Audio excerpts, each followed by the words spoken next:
Unit 8, Lesson 2, Permutations, Combinations, and Probability. We will find the number of ways using permutations and combinations, and use permutations and combinations to find the probabilities of compound events. First of all, we saw last time that we didn't always need the number of events, we simply needed to know how many of them there are. But rather than listing them, we want to find easier ways of counting how many things are in an event without actually having to list them. To do this, we will use different principles of counting.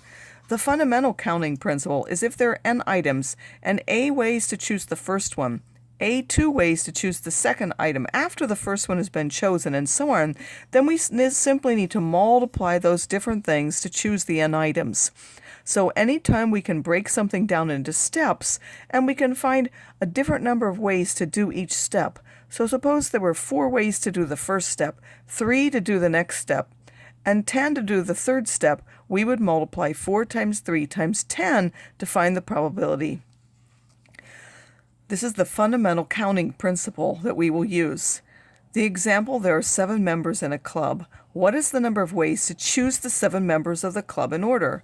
Well, for the first one, there are 7 ways. But once that one's gone, there are only 6 ways to choose the next one, then 5, then 4, then 3, then 2, and the last one, there's only 1 member left, so there's only 1 way to choose them.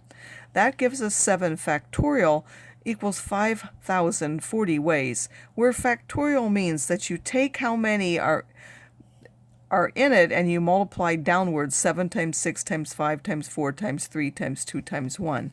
So for example, 3 factorial is 3 times 2 times 1, or 6. 8 factorial is multiplying all the numbers from 8 down to 1 together.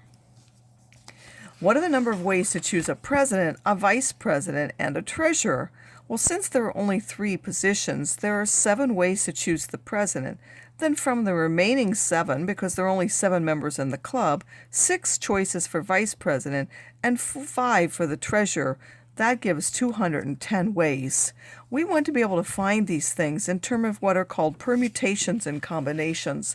A permutation is when we select objects from a group in which the order is important.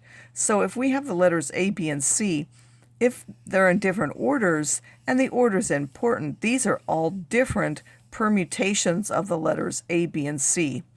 A combination is a selection in which the order is not important. So if we have A, B, and C, these are all the same. None of these are any different to us because they're all going to be treated the same. They're just one combination. They're the letters A, B, and C.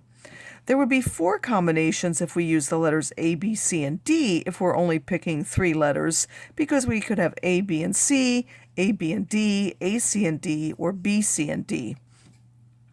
Again, n factorial is simply taking the numbers n and multiplying n and then n minus 1, n minus 2 until we get down to 3, 2, and 1.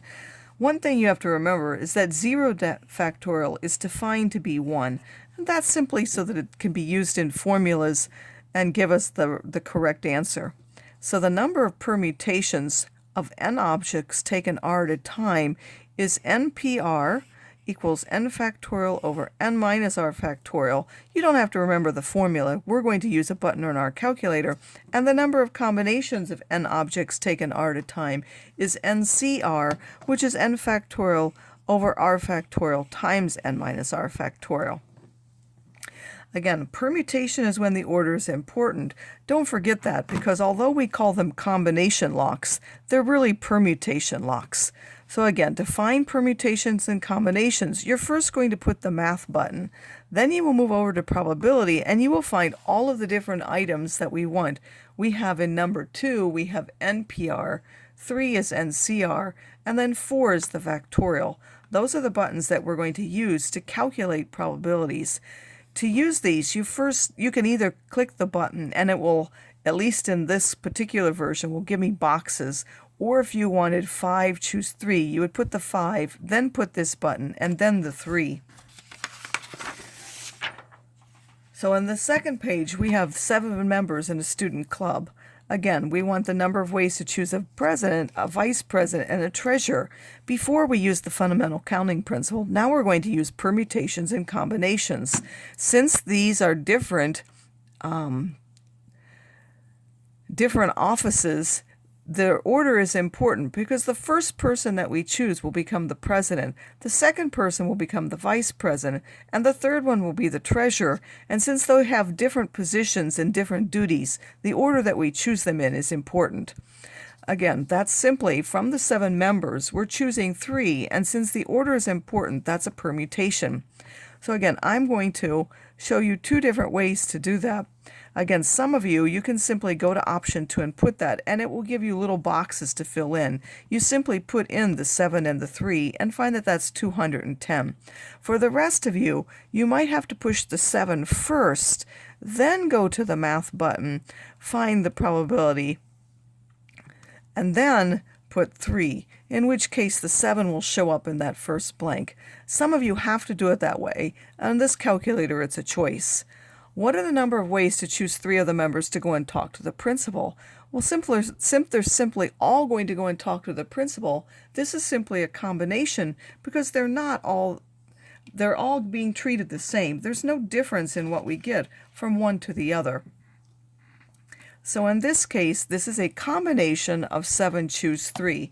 Again, I'm going to put the 7 first this time, go to math, find the probability. I'm going to use option 3 now and put the 3, and I will find that there are 35 ways to do that. Again, these are simply what your calculator is doing, but for me, you don't have to learn those ourselves. We're just going to do those as buttons on our calculator. And the last thing that we're going to look at before we look at more complicated examples are, suppose we have letters, but some of them are repeated. So even if I'm talking about permutations for mom, we can't tell the difference between the letters of the M. So if we could, there would be 6 of them. But since we can't really tell the difference, this mom and this mom are the same. So there's really only 1. This one and this one are the same. So again, instead of being 6 of them, there are really only 3, so we had to divide by the six permutations by 2 because 2 of the letters were repeated. In general, the number of permutations with repetitions is we take the number of objects that we're permuting, and then if there are certain ones that are repeated different numbers of times, we have to divide by each of those factorials for the number where they're repeated. So it says, how many permutations are there of the letters in the word Arkansas? If we look, there are 1, 2, 3, 4, 5, 6, 7, 8 letters. So we put 8 factorial on the top. Then we have to divide by any letters which are repeated. Well, there are 1, 2, 3 A's, so we have to divide by a 3 factorial. There's only 1 R, so we don't need a 1 factorial. There's only 1 K, there's only 1 N. Then we have 2 S's, so we need to divide by 2 factorial, giving us 3,360. Again, for this one, we have to go to, we put the 8, and then we push math, and we go to prob, and we push the factorial button, and then we're going to divide by, I'm going to do them all at once. I could put just 2 because that's what 2 factorial it is, but I'll actually show you the buttons. Then you have to go to math again, choose prob, option 4, and then I'm going to multiply by 2, math, and then there's prob and option 4. And I wish there were a way to do it on the screen. If you have a scientific calculator, usually there's a factorial button on the face itself, and you don't have to go through the menus. But for the TIs, you have to actually go through the math menu to find those. That will give us our 3,360 orders.